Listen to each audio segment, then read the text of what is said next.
Community Podcast. Welcome back to the Community Podcast. Today we have my mom on the podcast. We are going to be talking about Mother's Day and what it's like to be a mom in Louisa County. Let's get into it. Can you introduce yourself and tell us a little bit about yourself? Sure. I am Stacie Chandler. I'm your mom. I am a Louisa resident for 15 years. I've been married to the love of my life for 20 years. We have 4 beautiful kids, and I have a bonus son and daughter-in-law, grandson. I am lucky enough to be a realtor here in the county and just working, mama, and. So what was it like when you first became a mom? I know that's weird coming from me because I'm your daughter, but I'm expecting. So what was it like when you first became a mom? I think I was just nervous, I guess, overwhelmed.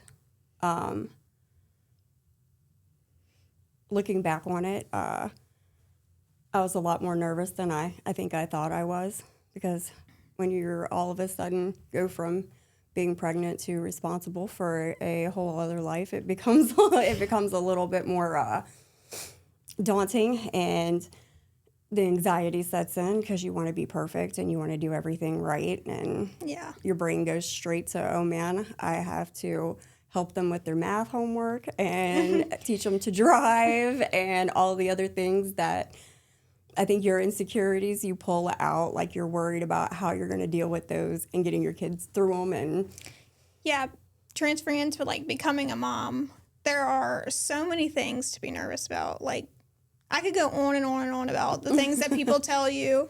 What do you think was like the most nerve-wracking part of like having a baby? Like, per se, is it like the feeding, not being able to sleep? I think it's like a lot of what you said of like everybody throwing things at you. You don't know what to go for. Yeah. You start questioning yourself when you think you have it figured out, and somebody's like, well, what are you going to do about this? And you're like, well, now I don't know. But I think after a minute or two, you just kind of settle in. I think as soon as I saw a little teeny tiny crying face, it all kind of went away. And when they say that you'll figure it out, you will. So you had all 4 of us, babies. So which one of us was the worst as a baby? You. Why is that? Well, yeah, only because we didn't know. You literally, poor thing, you cried for the first 3 years of your life at night. And I would read you novels trying to get you to go to sleep. And it ended up, you had acid reflux. And one little tiny bit of antacid at night, and you went straight to bed. And I swear your dad and I looked at each other like, that's what it was. Like, it's those little things, like, but it actually saved us, because when Matthew started, exhibiting those symptoms, I knew exactly what was going on and at least could prevent it. Yeah, I think that's another thing I've heard about motherhood. Being a first-time mom's kind of difficult. You're really trying to get the swing of things, but by your second or third child, you kind of know what the signs are for certain things, and and you kind of get it down. Yeah, I will have to say, when Matthew came along, I thought I was pretty proficient at that point, already having 3, but he was climbing the walls before he could ever walk, and he was everywhere, and I wasn't expecting that. So life always tends to, give you some surprises. See, speaking of surprises, what surprised you most about motherhood that you didn't think would surprise you, whether it be us as kids or us now? I think that how well I took to it, like some of the things that just came natural. I was surprised that like you don't see some things in yourself, or you don't know things even really about yourself sometimes, that other things that happen pull it out, and motherhood pulled that out of me. I loved so much of what we did together that it made me, I was just surprised that I would have fallen into that role, because we all know, well, you know, I'm not the most domesticated person in the world. So, you know, doing all the home stuff and this and that and the other, I was surprised that I enjoyed it so much. And yeah, being like that natural mother figure, what do you think mom's intuition is like a real thing? absolutely. Because I hear about it all the time. I'm like, I don't know, but you think it's actually Undoubtedly. a real thing? Undoubtedly. Undoubtedly, it absolutely is. So what has been the most rewarding part of being a mom? Well, first of all, there's 3 generations of us in this room right now, and if that isn't amazing, I don't know what is. Yeah. But I think watching you guys grow up, watching all those hard times, all of the things we went through, the fights, the tears, the laughter, the vacations, the stress, the all of that, and watching you guys become such amazing people has been the absolute best part of it. I think I expected it to be like easier when you guys got older, and it might have been physically, but emotionally it's worse. Sorry, yeah. But it is. Like watching all 4 of y'all drive out of the driveway, and you have that stress in the back of your head, and then marriage and babies. And yeah, I think about, again, like thinking about being a mom. I'm like, okay, well, the newborn stage is hard, but then I guess it gets easier. And then I'm like, wait, no, I think every stage of their life, there's a hard. There is a hard. It's just like I don't know, people say choose your hard, but there is a hard. So like wishing it away or trying to rush it away is enjoy it. Yeah. Because with everything hard, just like with everything hard comes a blessing. So it's your reward for behind it. And that's one thing I definitely wanted, was to be present. And I didn't want anybody else, and there wasn't any, we didn't do game systems and all stuff, nothing, like anything's wrong with that. But like we were outside playing, and y'all were into everything and just active and watching all of that. We played together, and that was, taking that time with you guys was, I would never regret, and I would do it all over again. Yeah. So, as for those of you who may not know, we have a real estate team, Chandler and Company Properties. So we work together all the time. How would you say your perspective of us, like, making the team together and working together, how has that been for you? Well, I was surprised, that you wanted to do it, because, of course, growing up, everybody's like, Mom's phone's ringing, Mom won't stop talking, But it's been amazing. I was nervous because you never know how, it's going to work, because you and I are a lot of the same personality, and we're both opinionated and headstrong. And I was worried about it, but it's worked in all the right ways. And now, like, I wouldn't want to do this without you. So yeah, I feel like we communicate well. I think, like, I don't know, men tend to have a tendency, like the men in our family, not men in general, but men in our family have a tendency to kind of butt heads, and they can't talk through something that they're not agreeing on. But I think, we can do that. Absolutely. So I think that definitely helps, because whether it be family things, work things, being able to talk through those things is really what kind of puts you over the edge. No, absolutely. I think that us being able to communicate, and just the fact that we do say what's on our minds, and we just take it with a grain of salt and then move on. And you're so great in ways that I'm not, and vice versa, like that it matches well. Yeah. And, it just works. Right. So what is it like raising kids in Louisa County specifically? There's no better place to raise your kids. There really isn't. I can't think of one thing that I've wanted you guys to experience that you haven't been able to do here. And everybody's so helpful about it. I could say, post, like when Taylor was looking for somewhere to ride horses. Everybody piped up and was like, this is the person you need to go see. And she ended up being one of the most amazing ladies and such a blessing in mine and Taylor's life. And like just taught her so many valuable things that she'll carry with her forever. Right. Parks and Rec has been huge in you guys' life, and I'm sure you remember, because you did the British soccer camp and learned all these foot tricks, and Yeah. it's a great thing because I wanted you guys to figure out what you wanted to do.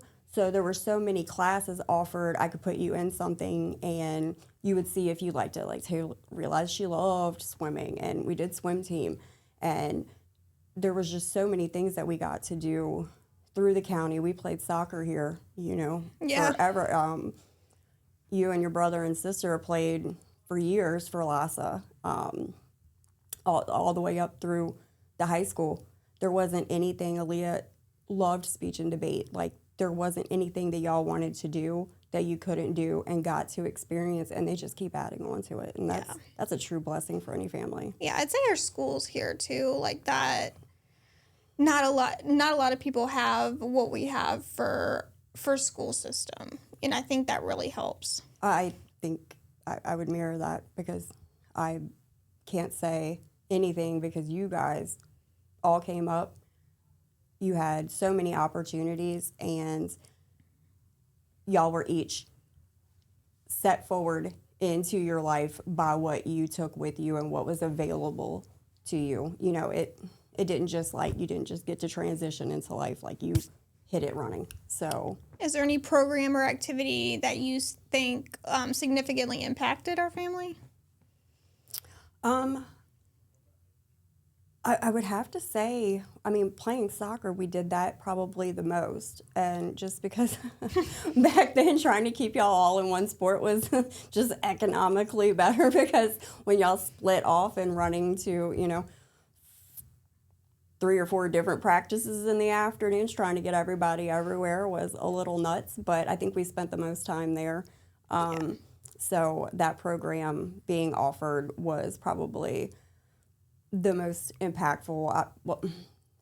And I would have to say the amount of availability for volunteerism, because everybody's volunteered in some kind of way, and they've been able to do so and welcomed doing that.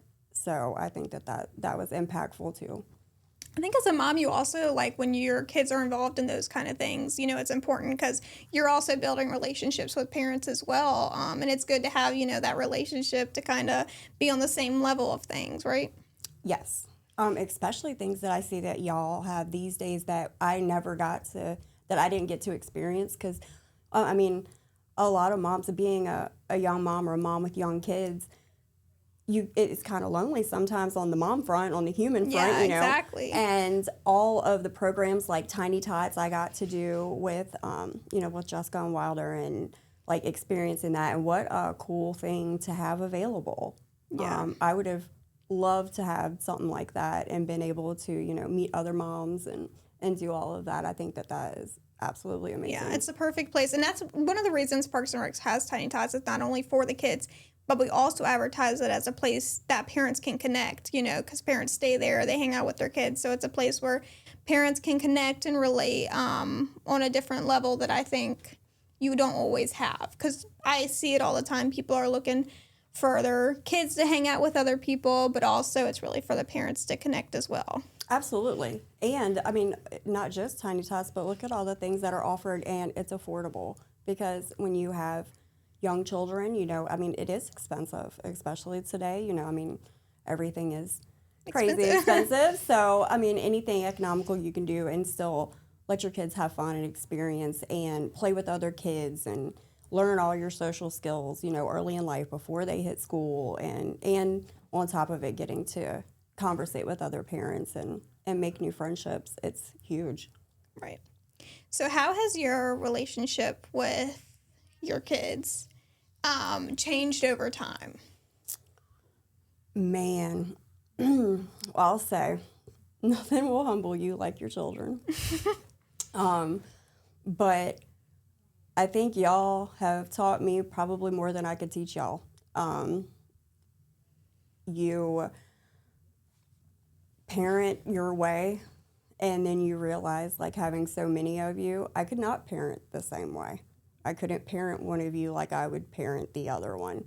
I couldn't punish you the same way I could it just wouldn't work. Or have the same conversations or hear the same things and y'all be receptive to it. So I think that over time, it's just evolved into now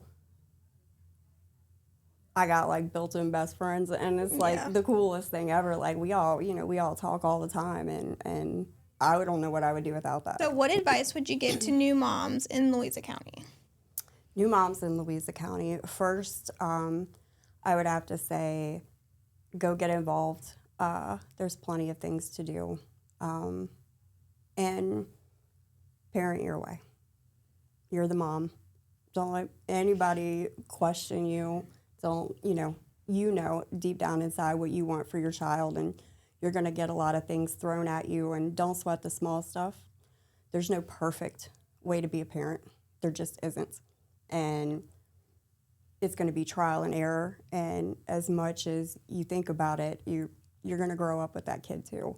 Yeah. Kid's not going to be the only one growing. That's going to be you too. So don't take too much to heart, and enjoy every minute. All the ones, like you said, don't wish any moment away, because you don't ever get them back, and you're going to miss it.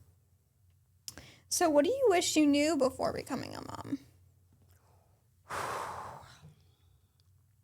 That's a long list. but I think the only reason I know these things is because I went through them. I think that I would have went back and told myself, don't take myself so seriously and just enjoy it, instead of worrying so much about teaching and beating this in, and I think I would have probably tried to enjoy some of the moments a little bit more, instead of rushing around and worrying so much, because now I find myself telling you guys, okay, it's okay. It doesn't have to be perfect. Nothing, do your best. It's fine. Just make sure you're happy. Yeah. Because at the end of the day, that's what I've learned as I've gotten older is. Yeah, I think I was listening to a podcast the other day, and a lot of things I've heard is moms are like wired, work, kids, family life, sports. We're wired to go fast, rush. Like things have to get done. If I stop, if I rest, everything's going to come crashing down. But I don't think that's always the case. I feel like rest is really important, and I feel like moms specifically think if they take a minute and just not even rest, but like spend quality time with their kids, that not everything is going to come crashing down. Yes, that is true. There's a saying, like I heard a saying the other day, that women will set themselves on fire to keep other women warm, to keep everybody else warm. And I really think that that's true, that we will put ourselves through whatever to make sure, because I think as a mom, like you get so ingrained in taking care of other people that just becomes who you are. And I think it's very important to not lose yourself in that, because at the end of the day, when your kids are older and gone and you're there alone, you're like, geez, who am I? You know, and along the way, if you can keep some of that for yourself, then. That's a good point. I've heard that a lot. How would you say that, being a mom takes everything out of you? And I'm not going to downplay that, because it will. You got to do what you have to do for your kids. But how do you keep yourself grounded as a mom and make sure that you spend time for yourself while having a kid? I think if I had to do it over, because that's not what I did, I guess it would be one of those things that I learned. You make it a thing. You put it in a calendar. This day, this is Mom's Day. This is what I'm going to do. It can be little things. It doesn't have to be a lot. You don't have to go like spend money and like go to a spa day or whatever, but it can be like, honestly, going to the grocery store by yourself and blasting the radio all the way there and just singing at the top of your lungs or whatever. Right. It's okay to get a babysitter, because it's going to be important not just for you, but for you and your husband to have that time together, because y'all are the unit, so you can't pour from an empty cup. So learning to keep that together along the way. Those are things that definitely wish we would have done more. Yeah, so I've seen put the laundry on hold, go for a walk. The laundry will be there when you get back. I've seen that a lot. Let me tell you, I would sit there all day and when y'all were babies, and if I wanted to hold you all day, that's exactly what I did. And well, I'm not one to really care about, laundry and stuff anyway, but but it's not going anywhere. And you will get it done. Yeah. And it doesn't have to mount up in the back, but you're only going to get that baby that size once. And I don't care what anybody says, you cannot spoil a baby. That baby needs love, and if you want to sit there and hold her all day, him all day, do it, because you're not going to get it back, and you're going to wish you did. Right. Yeah, I think sometimes it's a little bit harder for moms at work, Mm-hmm. There's struggles with both. There's struggles with being a stay-at-home mom, and there's struggles with, moms at work. So would you give any advice? You were a stay-at-home mom for a good amount of time when we were younger, because you had to be. What advice would you give to the working mom? We did it. I mean, we did it both ways. There were times that I stayed at home, and then your dad and I would switch places, and I worked at night. I think you do what you have to do, but the struggle is real, especially, that could be a whole podcast by itself, just women working and the stigma behind it, and like you can't do both, and you can. And I think it's just going to be a good mix of balancing out your time. And what's important, when I started real estate, I was working full-time too, and had all four of y'all, and y'all were all into stuff. And I ran around like a banshee for at least a couple years, and then I got it figured out, and put it all in perspective, and you try to be there, and you give yourself some grace along the way, because I was very big on making it to everything, and sometimes you just can't, and that was hard for me, because I never wanted y'all to look up and not see somebody cheering for you, or being there for you. So I think giving yourself some grace along the way is going to be instrumental in anything you do, whether it be working, staying at home, because stay-at-home moms, that's a tough job all on its own. Yeah. Because you are actually doing like 7 jobs and getting paid 0 for it. Getting paid in kisses is pretty good, but you know what I'm saying? But it's not, it's not a check in the mail. So so even for stay-at-home moms, they have to give themselves some grace too, because that's not an easy job. Yeah. Especially we're pretty wired. So staying and being calm is kind of like, I want to be running around and acting nuts and doing my thing, and so it can be difficult any way you do it. All right. Last question. Be honest. How was I as a kid? Maybe not too honest. I find it funny that you put this question in there. I think that I could sum you up in one little story. You were about 4 or 5 years old, and I think Aaliyah just started riding her bike by herself, without training wheels. And you insisted that you were going to as well. You begged your dad to take your training wheels off. And we had this long discussion about if you were ready. And so he did. And par course, you did not want any help. You did not want any help riding. You were going to learn how to ride that bike. And I watched you eat dirt all day long. And I watched you fall time and time again. By the end of the day, you were riding that bike anywhere, and you can ride a bike to this day. And you've just always had that determination of you want to do things, and you are going to do it regardless. So I think raising you was just like that. You were going to do what you were going to do, and we just had to bumper guard you along the way. Love that. Well, thank you so much for coming to the community podcast. That was some really great advice, and I think a lot of moms are going to take this and listen to it and really take something from it. Good. I appreciate you having me. And to all the mamas out there, definitely give yourself some grace. Enjoy being a mom. It's the greatest blessing that I've ever had. So just enjoy it.